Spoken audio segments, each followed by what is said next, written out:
4 home renovation myths sellers must understand before engaging in those renovations.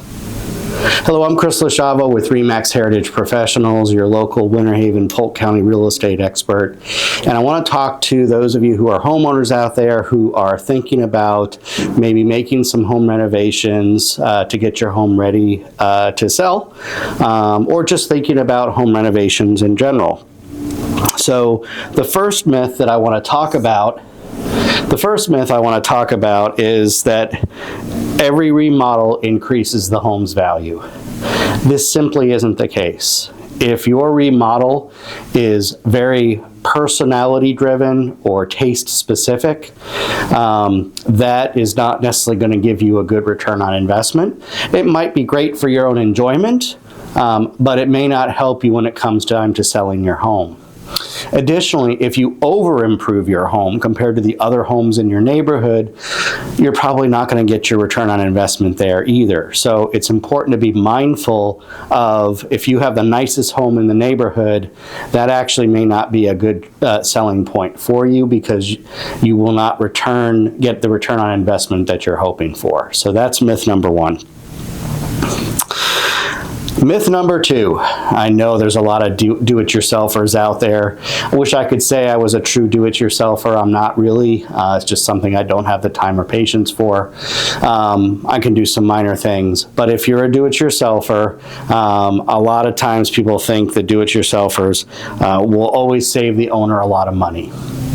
And while it may save you on labor, if the work isn't done right, if it's not done up to code, if it's not done up to industry standards, if it's not done correctly, there may be additional costs, and there may be costs to getting that work done up to code when it's time to sell. In particular, if you don't bother permitting any of the improvements you're making and a permit's required, then there's a pretty good chance when it comes time to sell, that unpermitted work will be discovered, and now you'll be stuck in a position where you're going to try to get a retroactive permit, and in some instances that may mean taking apart walls to see the work behind the wall, and that's going to get really expensive. So you can save, while you can save money doing it yourself, if you're not going to do it right, if you're not going to do it to standards, be aware that it could cost you more in the long run. And we're not always thinking about that when we're making little home repairs at home for our own benefit.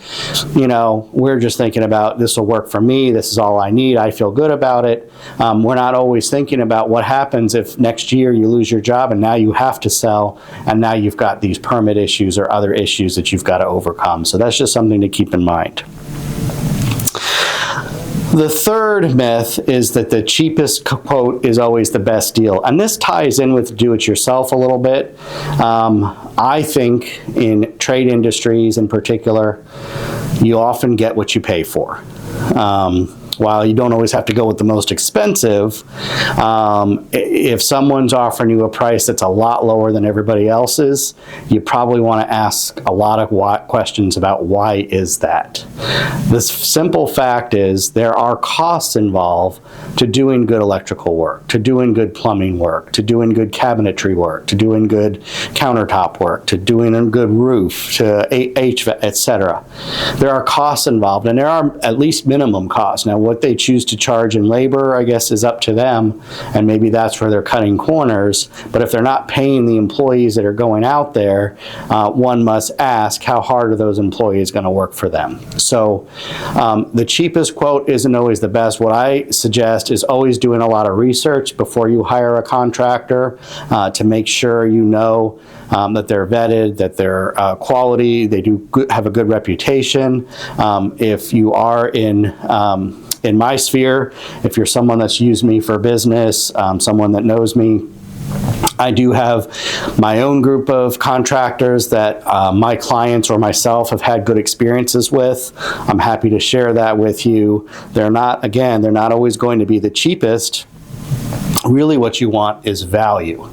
You're going to get good quality work for a fair price, that's really what you should be shooting for, not the cheapest. And I always saw these posts online, who's not going to charge an arm and a leg for installing a generator or whatever it is they're asking for. And my first question is, well, what you think is an arm and a leg and what someone else thinks is an arm and a leg is going to be different things. But really what you should be asking is, who's going to give me value for my money? Who's going to give me quality work, stand behind that work, be there when they say they're going to be there, finish the work when they say they're going to finish the work, and do it of the right quality and stand behind it, versus who's going to just do it for the cheapest. Finally, renovations always finish on time and on budget as planned.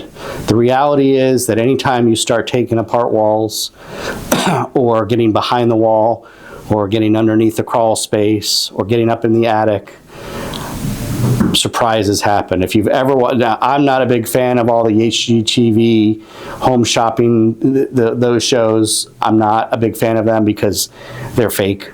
They're not reality.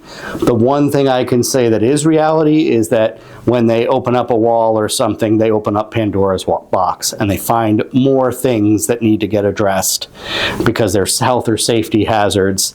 And so while you were doing something for cosmetic purposes, now that you've taken the cabinets apart and we're looking at the electrical or the plumbing, and now we find an issue. That is reality of any type of renovation work, and so it's something you should be prepared for. It's going to mean the project's probably going to take longer, and it's probably going to be more expensive. So as you're budgeting from a time and a money perspective, you always want a budget that is going to cost more money than you're planning, and it's going to take longer than you're planning. That way your expectations are set appropriately and you're not disappointed.